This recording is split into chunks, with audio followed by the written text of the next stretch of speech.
Who could have imagined that a sweet high school romance could be the opening act of a revenge plot 10 years in the making? That night, Emily Tran sat alone in her tiny studio apartment, barely 10 square meters. Loneliness wasn't new to her. She was used to eating instant noodles in silence, playing the TV just for background noise, and scrolling aimlessly on her phone. Her fingers trembled as she paused on an old photo, a high school snapshot of her and a boy, her in a white dress uniform, him tall and smiling like sunshine. His name was Daniel Nguyen. A soft smile curved her lips, but her eyes welled up with tears. No one knew that boy, the first to make her heart skip a beat, was the same person who had just sent her a strange envelope. Inside, there was only one line. "Do you remember the promise we made 10 years ago? It's time for me to fulfill my part." 10 years ago, Emily was only 17.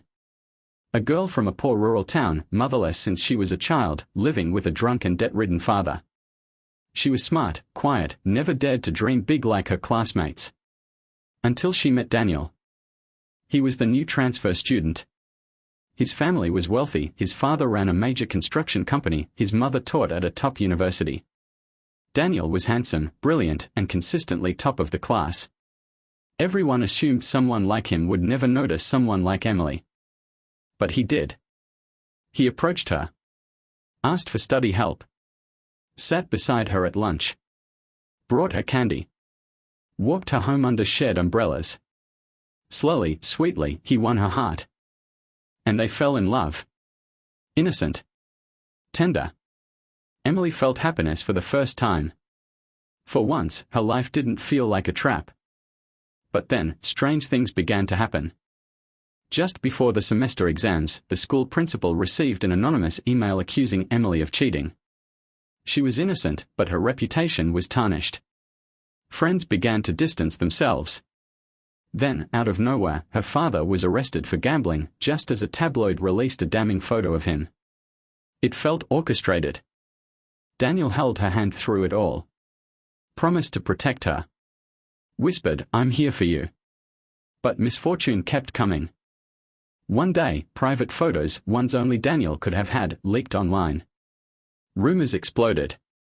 She was expelled. No one believed her. And Daniel? He vanished. His family packed up and left overnight. No trace. No goodbye. 10 years passed. Emily tried to forget. She rebuilt her life. Restarted school. Found a job. Forced herself to smile like the past never happened. But that letter, that one haunting sentence, cracked open everything she had buried. "It's time for me to fulfill my part." What did he mean? Revenge? A twisted reunion? Or a game that never really ended? That same night, she received a call. No caller ID. A deep voice on the line, calm, cold, unmistakable. "You still look beautiful. Daniel.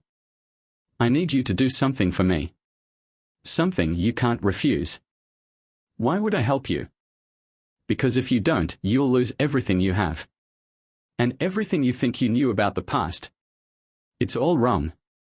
Emily met him at an upscale cafe in the center of Seattle. A place far above anything she could afford.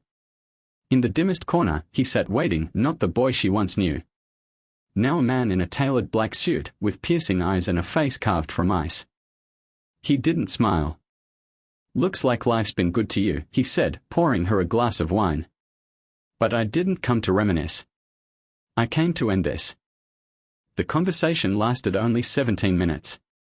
But it destroyed her entire world. Daniel handed her a thick folder. Inside, photographs, documents, printouts, all about her, her past, her father. But scattered among the pages were reports about one particular man, Dr. Charles Whitmore, the director of the hospital where she worked. Her mentor. Her savior. "He helped you out of kindness." Daniel scoffed. "You really think he cared?" She stared at him, stunned. Her hands shook as she turned to the final pages, and the truth knocked the air from her lungs. Dr. Whitmore had orchestrated her father's downfall. Bribed officials. Pushed charges. Covered up debts. Daniel had been watching it all. Not because he loved her. Because she was a pawn in a much bigger game. "What do you want me to do?" she asked, voice barely above a whisper. He pushed another photo across the table. This time, it was of a frail older woman, wrinkled, weary, lips curled in a strange half-smile. His mother. "She's dying. I need you to go to her. Be the daughter-in-law she never had. Just for a week. After that, you can disappear. I'll make sure of it." "You're insane." "No, Emily," he said, and for the first time, his voice cracked with something like sorrow. "You and your father killed her slowly without even knowing. You owe her an apology. And I owe you the truth." Emily's life had never been a fairy tale. But now, she faced a choice: walk away and lose everything, or step into his world once more, knowing she might not survive it. And she chose. She followed him back to the Nguyen estate, a sprawling mansion outside of Seattle, where every locked door held secrets and every whisper could be a blade in the back. This wasn't the end. This was the beginning. The Nguyen estate was like something out of a Gothic novel, massive, cold, elegant in a way that felt more like a museum than a home.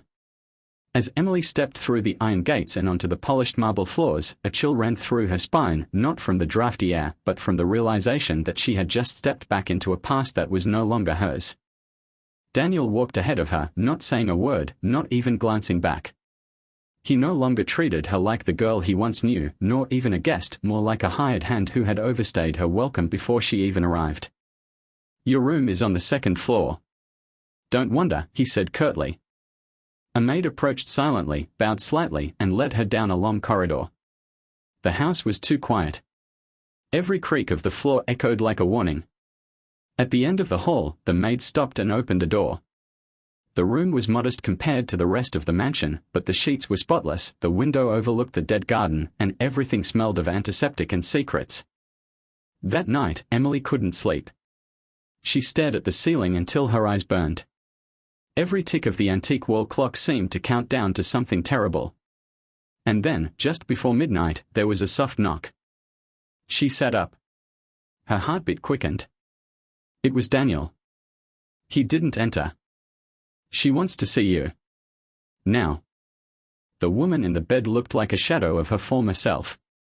Thin as paper, with hollow cheeks and skin so pale it nearly glowed under the bedside lamp. But her eyes, sharp, dark, and alive, cut right through Emily. "You're late," she whispered. Emily tried to smile, but the corners of her mouth wouldn't move. "I'm sorry," she said, softly. The old woman coughed, a violent, dry rattle that shook her whole body. Daniel stepped forward and placed a hand on her shoulder, gently, protectively. Emily watched him. That wasn't the Daniel she knew. This man was a stranger, one whose love was buried under a decade of bitterness. "Tell me," his mother said, voice brittle like old glass. "Why did you agree to come?" Emily hesitated. Then she spoke the only truth she had. "Because I think I owe you something. Even if I don't know what it is yet." A silence fell between them, thick and strange. The old woman looked at her son. "She doesn't know." "No," Daniel replied, flatly. "She should," she whispered. "Before it's too late." Emily stayed in the estate for 3 days. On the surface, everything was normal: meals on time, polite maids, quiet halls. But beneath that calmness was something rotten. She felt it in the way the house creaked like it was holding its breath. In the way Daniel watched her when she wasn't looking. In the way the other staff averted their eyes whenever she asked a question. On the 4th day, while helping clean out a storage room, Emily found a locked drawer in an old desk. She wasn't looking for it, her hand simply slipped into a gap in the wood and grazed something cold. A small brass key. She waited until nightfall. When everyone had gone to bed, she crept back to the room. The drawer opened with a faint click. Inside were papers. Letters. Photos. And one videotape. Old. Dusty. Unlabeled. Emily carried the tape to the small TV in the study. She hesitated for a long second, then pressed play. The screen flickered. A girl. Younger. High school uniform. It was her. She was smiling, laughing, talking. The camera zoomed in too close. Then out. Then panned to Daniel. But the voice behind the camera wasn't his. It was another voice. Deeper. Older. Emily froze.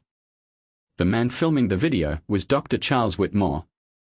The tape played like a sick documentary, cutting between scenes of her in class, her with Daniel, her father stumbling drunk in the street. All of it filmed. Monitored. And then the camera turned to Daniel, angry, crying, "Young. You said this would help my mom. That this would fix it." Dr. Whitmore replied, calm and chilling, "It will. But we need her to fall hard. We need them to hurt." Emily's mouth went dry. Daniel had been a pawn too. She didn't sleep that night. The next morning, she confronted him.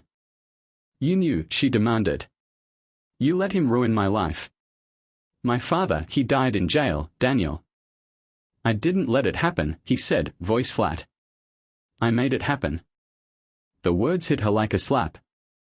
"I watched your life burn because I thought it would make mine better. Because he said if I did it, he'd save my mom. That she'd live." Emily's knees buckled. She had come here thinking she was the victim of a cruel ex-boyfriend's revenge. But Daniel had been broken too. "I hated you," he whispered. "But I also loved you. That was the worst part. Every smile you gave me felt like a lie because I knew what I was going to do to you." Emily turned away. She couldn't bear to look at him. "So why bring me back?" "Because she's dying," he said, staring down at the floor. "And because now I know the truth. Whitmore didn't just use me to hurt you. He used both of us. And you're still working with him." "No," Daniel said, his voice now low and dangerous. "I'm going to destroy him. And I need you." That night, Emily stood in the garden behind the house. The trees were bare. The moon above looked like a blade. She thought about her father, his last letter to her, written from prison, begging her to stay strong. She thought about the years she lost. About the job she built. The people she trusted. And she realized she wasn't just a pawn anymore. She was part of the game now. When she walked back into the house, Daniel was waiting. "You want revenge," she said, voice calm, steady. "Then let's finish what he started." They didn't shake hands. They didn't hug. They didn't even smile. But something passed between them in that moment, an unspoken truce. Two ghosts of the past, now united by the ruins of what had been done to them. Emily and Daniel became shadows in their own lives. By day, she played the role of dutiful daughter-in-law, bringing soup to his mother, speaking gently, asking questions that seemed innocent. By night, she combed through decades of files Daniel had stolen from Dr. Whitmore's private office before their fallout. Reports, videos, transcripts of conversations. Transactions. Testimonies. And names. So many names. Emily's father had only been one of dozens, poor men, widowed women, immigrants, targeted, framed, and financially bled dry by Dr. Whitmore's behavioral research program. He had built an entire empire from studying psychological collapse under stress. Real people. Real lives. All destroyed in the name of clinical progress. And Daniel. He was patient zero. The son of a sick mother, desperate, smart, and malleable. Dr. Whitmore had chosen him from the beginning. Had groomed him. Convinced him to play along with the game. Convince a girl to fall in love. Create hope. Then break her. And measure every emotional response. Only it didn't go as planned. Daniel had fallen for Emily. Truly. And that had broken him. For years, he tried to justify it. Told himself the pain had purpose. That it was for science. For his mother. But every year that passed, every article he read about Emily's struggle, every glimpse of her in quiet corners of the internet, chipped away at the story he had clung to. Until he hated himself more than he hated her. And now, the only thing left was to burn the monster they both helped build. It started with a leak. An anonymous file sent to several investigative journalists. Emails. Medical records. Financial trails leading back to private research grants. Then a video, unlisted, raw, terrifying. It showed a teenage Daniel crying into the camera. "I didn't want to hurt her. I swear. But he said if I did it right, my mom would live." And Emily's voice, barely audible behind the footage. "My father died thinking he was a criminal. I want the world to know who really killed him." The clip was taken down within hours, but it was too late. The damage had been done. And Dr. Whitmore? He disappeared. No one knew if he fled, or if someone helped him vanish. But Emily had a theory. 1 week later, she received a parcel in the mail. No return address. Just a small black box. Inside was a key. And a photo. It was a picture of her and Daniel, taken from behind. The two of them standing in the cemetery, facing her father's grave. Underneath, scribbled in blue ink. "One last door to open." Daniel never returned after that day. Emily called. Texted. Searched. But his phone was disconnected. His apartment emptied. His bank accounts frozen. He had vanished, like a ghost completing his purpose. It's been 2 years now. Emily works at a non-profit that helps victims of psychological abuse. She speaks at seminars, sometimes anonymously. When she tells her story, she never mentions names.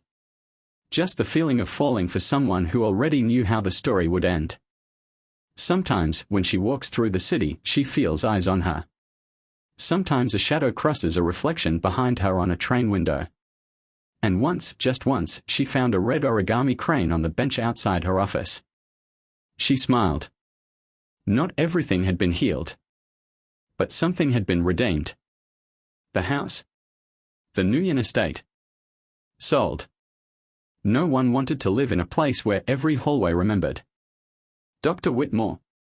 Officially declared dead in absentia. Unofficially. Rumors spread of a man in Argentina, or Eastern Europe, or even underground in Las Vegas.